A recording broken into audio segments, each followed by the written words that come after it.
Cool.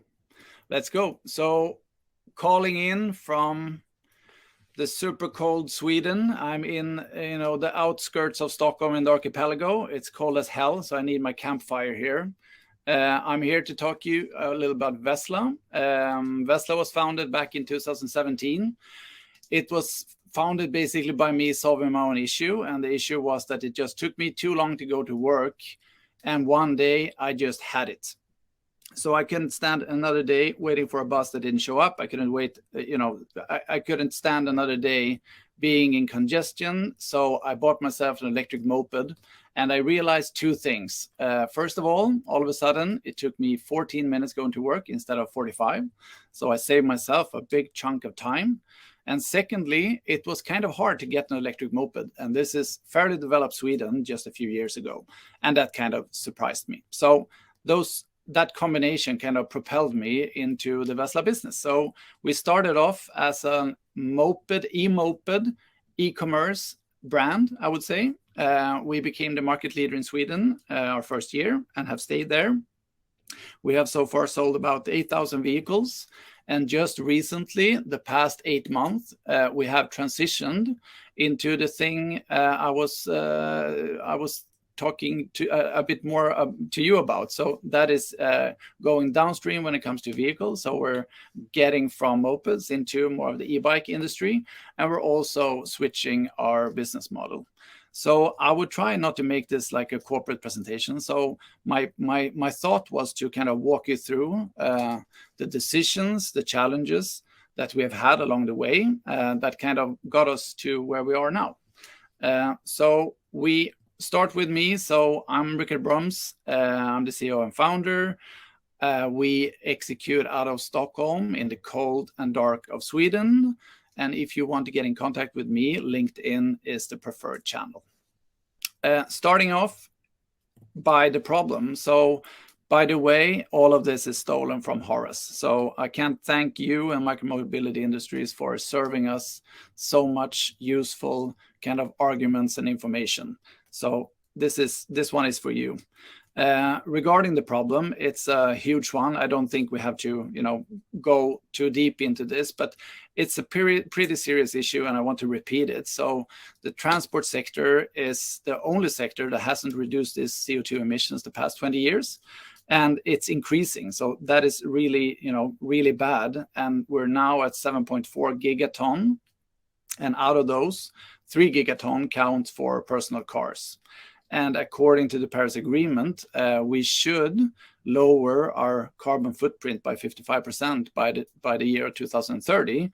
So cars should be on the trajectory going to 1.5, 1.6. But on the current trajectory, we are on our way to 5 or 6. So we're in a hurry, and we really, really need to break this trajectory. And since we all know that more than 80% of all car trips are below 50 miles or 25 kilometers, we should replace those with e-bikes or e-mopeds or something small. And by doing so, we basically save, the entire carbon footprint. So using e-bikes instead of cars for short urban trips is just a very, very simple solution to an extremely complex issue. And we're on the clock, so we need to move fast. So kind of the challenge is, so looking into this problem, how can we kind of maximize adoption and also address as big of a market chunk as we possibly can? And the solution was to make amazing e-bikes and make them available to everyone. And that means that anyone, or at least a big chunk of people, should afford it. Anyone, or at least a big chunk of people, should be able to ride the vehicle. And we don't want to be on public land, so we want to sleep in people's home. So that was kind of a strategic decision. And we also want to make a sustainable business. So going from this, we had to make some decisions.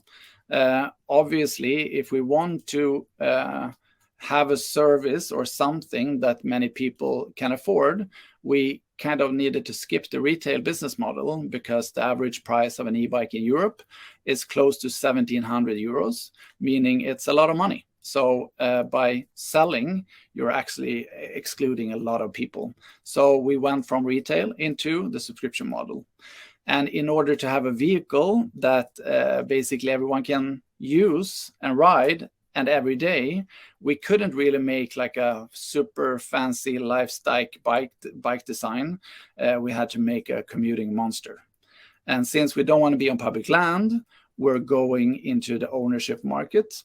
And since we want to have a sustainable business, we need to make a vehicle that doesn't break down, because the operations part of the service is super important for unit economics.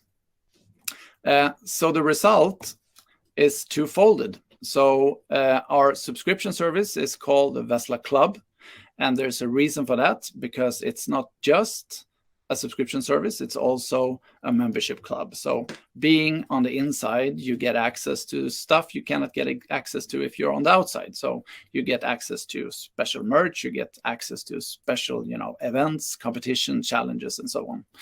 And obviously, it's an all-inclusive service, because that is the point of having a service. So everything you need is included. So you get a helmet, you get a lock, you get insurance, you get maintenance. And also the nature of service is to make it completely hassle-free.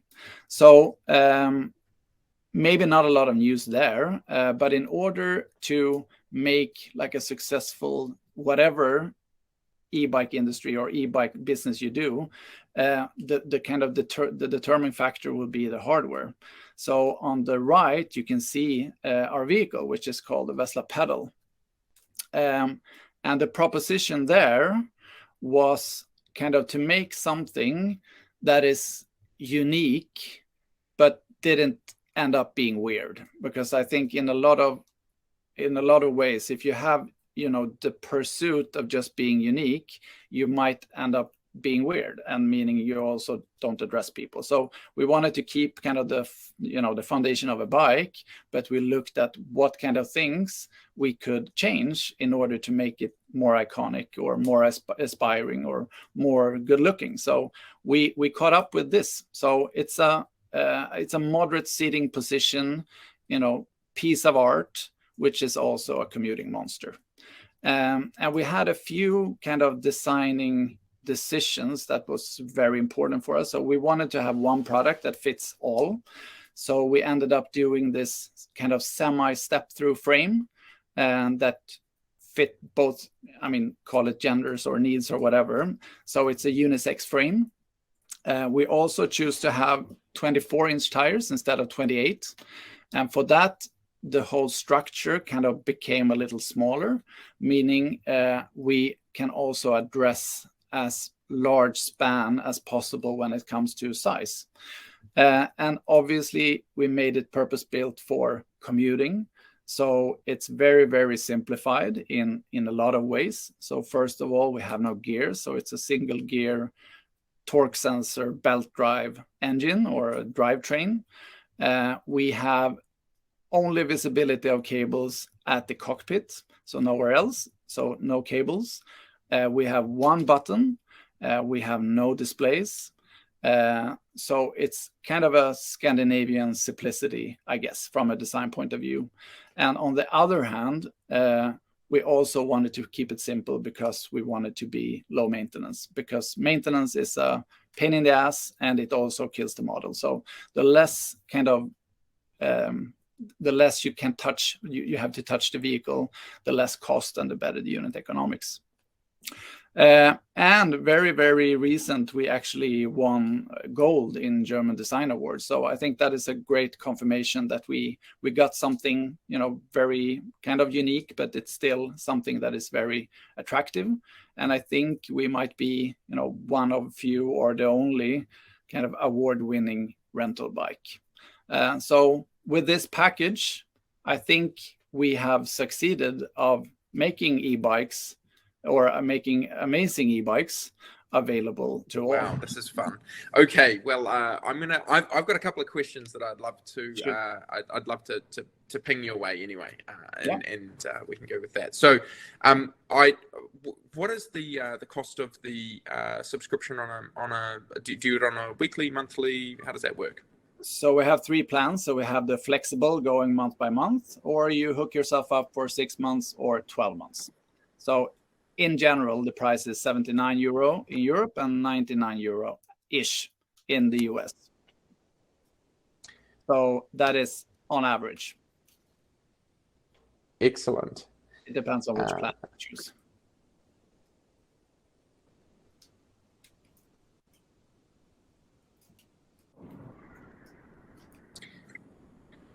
This is marvelous. So I can't hear you. I'm assuming others can hear you, so this is great. This is deeply frustrating.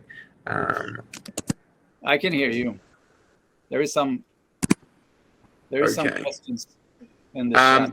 Yeah, you go. I'm so sorry about this, Rickard. I've been like so excited to talk to you for a really long time, and it's very frustrating.